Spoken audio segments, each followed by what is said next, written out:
육군훈련소 지구병원 치무근무원으로 근무를 하고 계시는 어, 강희슬 선생님의 발표가 있겠습니다. 육군훈련소 지구병원에서 일하고 있는 강희슬이라고 합니다. 저는 간단하게 치무근무원에 대해서 어떻게 되는지 이런 내용들을 조금 정리를 해보려고 제목을 치무근무원의 이해로 한번 지어봤고, 사진 같은 경우에는 제가 일하고 있는 지구병원의 사진인데 조금 군대스럽게 나와서 올릴까 말까 고민을 했었는데, 간단하게 소개를 먼저 해드리자면 1, 2층으로 나누어져 있고, 뭐 2층은 병동이고 1층은 이제 외래과들, 뭐 한 10개가 넘는 외래과들이 있는데, 이렇게 치과 위치가 한 여기쯤 되는 것 같아요.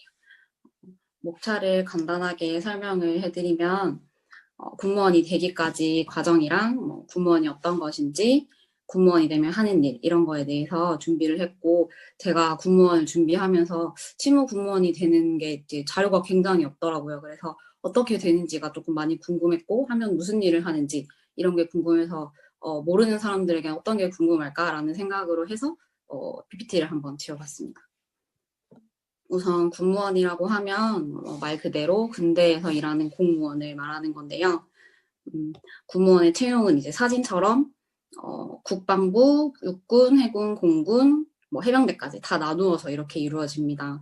홈페이지가 이제 각각 이렇게 보시는 것처럼 다르기 때문에 본인이 가고 싶은 곳을 잘 알고 지원을 하셔야 되고, 모르는 상태에서 보면 군무원이면 다 국방부 소속 아니야? 라고 생각할 수 있는데, 큰 틀을 보면 모두 다 국방부 소속이 맞지만 작게 나누어서 보면 뭐 국방부 소속 따로, 육군, 해군, 공군, 해병대 이렇게 다 따로 나눠서 뽑고 있습니다. 그래서 나누어서 지원을 하시는 게 중요한 것 같고, 치무 같은 경우에는 보통 지원을 하면 내가 어디에 가서 일을 하냐 이게 궁금하실 수 있는데, 여기 적혀 있는 글처럼 국군 국방부에 지원을 하게 되면 국군 땡땡병원이라고 해서 뭐 대전병원, 수도병원, 대구병원 이런 데처럼 좀 크고 종합병원의 느낌이 나는 곳에 가는 게 국방부로 이제 지원을 하면 가게 되는 곳이고, 저는 이제 육군 훈련소이기 때문에 육군의 소속이에요. 그래서 병원급이 뭐 지구병원, 공군이라면 뭐 항공우주의료원 이런 곳에서 일을 할 수도 있어요. 그러니까 일을 하게 되는 병원급 또는 대부분은 의무대로 가게 됩니다. 그래서 작은 의무대에서 일할 수도 있고 이렇게 다양한 곳에서 일할 수 있다는 거를 말씀드리고 싶어서 넣었습니다. 다음으로는 군무원 준비하게 된 배경인데요. 저는 임상에서 한 3년 정도 일을 하다가 이제 군인인 친구를 통해서 군무원을 알게 됐어요. 그래서 그 임상에서 일을 하면서 준비를 시작하게 됐는데, 가장 큰 건 민간 병원이랑 다른 새로운 근무 환경에 대한 호기심이 좀 컸고, 다음으로 이제 공무원이라는 직업의 안정성 때문에 택하게 됐고, 물론 이제 민간 병원에서 세 번째로는 이제 민간 병원에서도 일하면서 막 보람을 느낄 수 있고 자부심을 가질 수 있는 직업이지만, 군대에서 들어와서 군인 위주로 이렇게 치료를 하면서 좀 더 어떤 명분이 있고 내가 느끼기에 좀 더 나는 이런 일을 한다는 자부심을 가질 수 있지 않나 하는 생각에서 군무원을 준비하게 되었습니다. 다음으로는 채용 과정인데요. 우선 이거는 제가 시험 친 시기랑 작년 거를 참고해서 만들었습니다. 우선 3, 4월쯤에 채용 공고가 올라오면 한 5월쯤 되면 원서를 접수받습니다. 그러면 대략 여름이 되기 전쯤에 필기시험을 치고, 한 달 정도 기다리면 이제 합격 공고가 납니다. 좀 텀이 긴 편인데, 그동안 준비를 하다가 면접 날이 결정되면 이제 면접 스터디라든지 뭐 면접 학원이라든지 다니면서 면접을 준비하고, 면접을 본 후에는 한 합격자 발표가 2, 3주 내에 발표가 납니다. 그래서 합격자 발표가 좀 빨리 나는 편이고, 임용이 보통 뭐 합격자 발표가 10월이나 10월 중순이다 이렇게 하면 임용이 발령이 한 11월 1일 이렇게 되기 때문에 합격자 발표 후에 발령되는 시기가 한 2, 3주로 굉장히 짧은 편이고, 치무 같은 경우에는 보통 임용대기를 하지 않고 바로 이제 발령이 나기 때문에 저 같은 경우에도 발표가 나고 한 2, 3주 내에 갑자기 이제 이사를 준비해서 이렇게 왔던 기억이 있습니다. 필기 내용 같은 경우에는 뒤에서 설명을 좀 더 드릴 거고, 면접 같은 경우에는 저는 학원을 따로 다니지 않고 면접 스터디를 했는데, 면접 학원을 다니시는 분도 많지만 스터디로도 충분했던 게 뭐 면접 내용에서 전공 질문을 묻는 곳도 있었고 또는 뭐 부대마다 좀 다르게 면접을 봤는데 뭐 전공을 묻는 부분도 있었고 보통은 뭐 자기소개라든지 지원 동기라든지 좀 기본적인 면접 내용을 물어봤기 때문에 스터디로도 충분히 저는 준비를 할 수가 있었습니다. 일단 다음은 채용 형태인데요. 채용 형태는 공개 채용이랑 경력 채용 이렇게 두 가지로 나뉩니다. 공개 채용 같은 경우에는 경력은 무관하고 치과의생사 면허가 있으면은 상관없습니다. 그다음에 필기시험 같은 경우는 국어, 외과, 고철 이렇게 세 가지를 치고요. 영어랑 한국사는 괄호에 있는 것처럼 시험이나 자격증으로 대체가 됩니다. 그리고 경찰 같은 경우에는 제가 시험 쳤을 때고 이제 9급 기준으로 설명을 드리면 임상 경력 1년 이상이 있으면 되고 국어를 빼고 외과학, 고철학 이렇게 두 가지를 칩니다. 근데 내가 경채를 치고 싶다, 공채를 치고 싶다 이걸 결정할 수가 없는 게 매년 어떨 때는 경채를 뜨고 경채를 뽑고 어떨 때는 공개 채용을 뽑기 때문에 기본적으로 공개 채용처럼 5가지 과목을 다 준비해 놓으셔야 경력 채용만 떠도 지원을 할 수 있고 공개 채용만 떠도 지원을 할 수 있기 때문에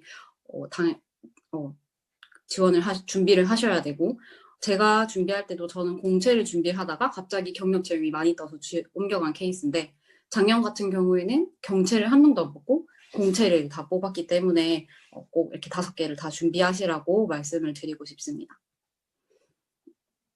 다음은 준비 과정에서 한 이제 공부 내용인데요. 저희가 배웠던 아까 보철학이랑 외과학 책, 학교에서 배웠던 책을 버리지 않고 가지고 계시다가 치과의생사 책도 같은 보철학 외과학이지만 이제 출판사가 여러 개잖아요. 그래서 여러 개니까 저는 이제 한 2개 정도 뭐 대한나래랑 고문사 뭐 외과학도 대한나래랑 고문사 이렇게 2가지 치과의생사 책을 받고 옆에 있는 국소일치 기공학, 광교일치 기공학은 치기공사 책인데요. 치위생사만 뽑는 게 아니라 치기공사도 아주 조금이지만 뽑습니다. 같이. 그래서 기공사 문제도 같이 섞여서 나오기 때문에 같이 보시는 걸 추천을 드리고 아래쪽에 있는 구강암며 외과 교과서는 치과의사 책입니다. 그래서 좀 두껍기도 하고 내용이 많이 어려울 수 있어요. 그래서 너무 어려운 거는 이제 조금 넘겨가면서 봤는데 저희가 찾아보시면 알겠지만 뭔가 실무 공무원에 대한 굉장히 정보가 없어서 어떤 문제가 나왔는지도 조차도 잘 알 수가 없었어요. 그래서 이것저것 많이 보려고 노력을 했고 제가 시험 쳤을 때도 실제로 기공학이 굉장히 많이 나와서 봤던 게 굉장히 도움이 됐었습니다. 그래서 이것저것 확실히 하고 싶다 하시려면 이것저것 책을 저보다 뭐 많이 보셔도 되고 이만큼 보셔도 되고 해서 추천을 드리고 기출문제집 같은 경우에도 기출문제가 전혀 없고 인강도 없기 때문에 국가고시 문제집을 사서 계속 풀었거든요. 그래서 국가고시 문제집은 무조건 거의 다 알고 마스터를 하고 가셔야 합니다. 이제 군무원이 되어서 하는 일에 대해서 설명을 드릴 건데 일단 업무는 2가지로 나뉩니다. 치과위생사로서 하는 업무랑 부대에서 하는 업무 이렇게 2가지로 나뉘는데 저희가 당연히 치위생사로 들어갔으니까 치과위생사의 업무를 다 하겠죠.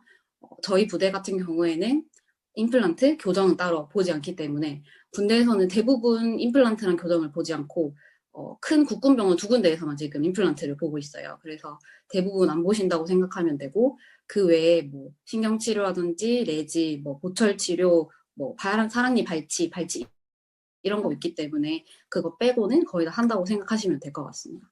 그리고 2번째로 적혀 있는 치과 재료나 기구 등의 편성 재산 관리 이거는 무슨 말이냐면은 저희가 원장님이 따로 없고 뭐 실장님도 없고 이제 국민의 세금으로 이제 흘러가는 거잖아요. 그래서 뭐 재료를 살 때 뭐 내가 사고 싶을 때 뭐 사고 싶은 거 이렇게 살 수가 없고 뭐 의자가 잘 안 돼요 해서 버리거나 체어가 오래됐어요 해서 버리거나 이런 것도 마음대로 되지가 않고 이제 행정적인 절차를 밟아가지고 이제 그런 걸 절차를 통해서 사고 버리고 해야 되기 때문에 그런 모든 업무를 저희가 다 하는 건 아니지만 어느 정도 그 행정적인 절차를 저희가 해야 한다는 조금 그런 업무가 추가된다고 생각하시면 될 것 같습니다. 처음에는 왜 이렇게까지 해야 하지? 라고 이렇게 생각을 했었는데 이게 세금으로 흘러가는 거고 그렇게 하다 보니까 투명하게 해야 되는구나 라고 생각을 하면 좀 더 수긍이 되는 부분이기도 합니다. 2번째로 부대 업무인데요. 부대 업무는 일단 저희 부대 기준으로 작성을 해봤습니다.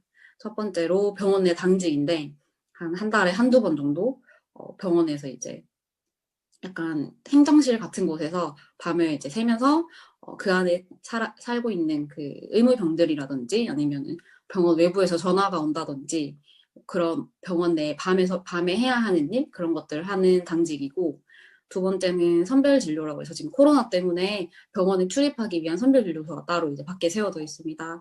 거기에 가서 체온 재고 문진표 보고 약간 이런 일도 하고, 세 번째로 국군병원 외진버스인데 이거는 무슨 말이냐면 아까 말씀드렸던 국방부 소속의 국군병원은 크다고 말씀을 드렸잖아요. 그래서 그 병원들의 이제 부대 내에 뭐 수술이라든지 뭐 MRI 찍어야 한다든지 뭐 그 큰 병원 진료를 꼭 봐야 한다든지 그런 친구들이 이제 부대 내에 있을 수가 있습니다. 그런 친구들을 데리고 이제 버스에 태워서 그 병원으로 이동을 하는 건데 그 병사들을 데리고 인솔할 간부가 필요합니다. 그래서 저희가 그 병원 인력으로서 그 친구들을 데리고 갔다가 다시 뭐 데리고 오고 약간 이런 일들을 하는 거고, 이런 것 외에도 이제 부대마다 정말 다양한 업무가 있고 특성에 따른 뭐 다른 추가적인 업무가 있을 수 있기 때문에 뭐 제가 말씀드린 거 외에도 더 많다든지 오히려 더 없다든지 그럴 수 있다는 거는 참고해 주시면 될 것 같습니다.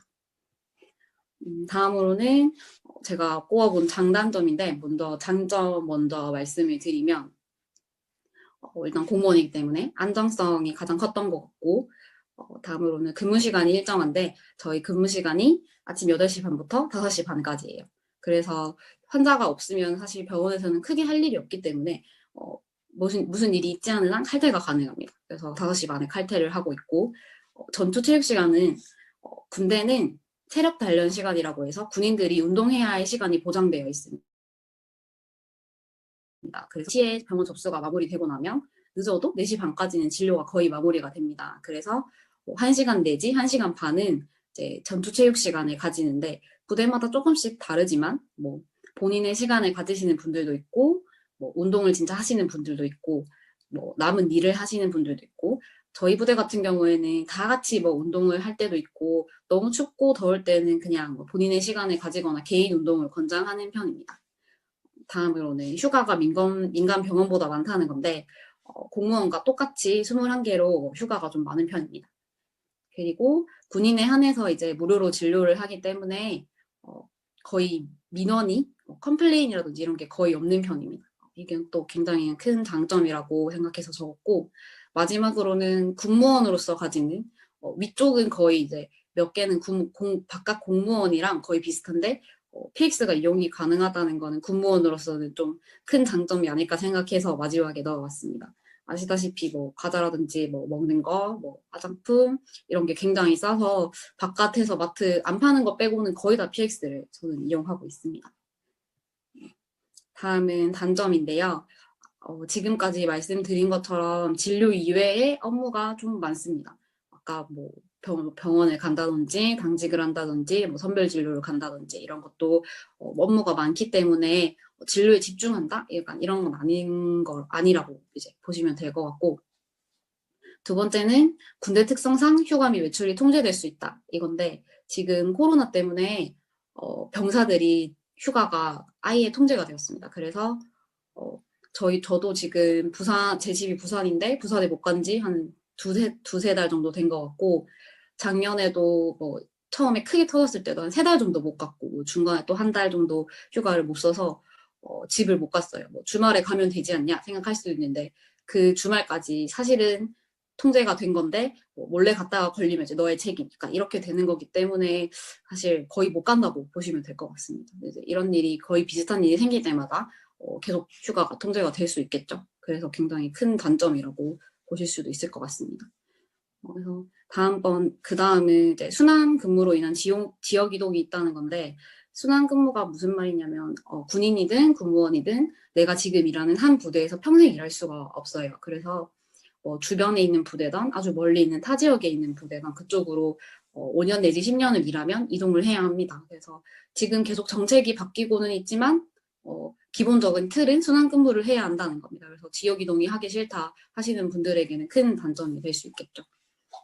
다음으로는 저희가 보건 직렬이라서 일반 뭐 행정직, 뭐 군수직 이런 직렬에 비해서 승진이 많이 느린 편입니다. 일반 승진이 아니라 저희는 근속 승진이라고 해서 뭐 몇 년 이상 일하면 이렇게 올라가고 이렇게 보통은 그런 급수고 자리가 많이 없어서 승진이 좀 바늘구멍이라고 할 수 있어요.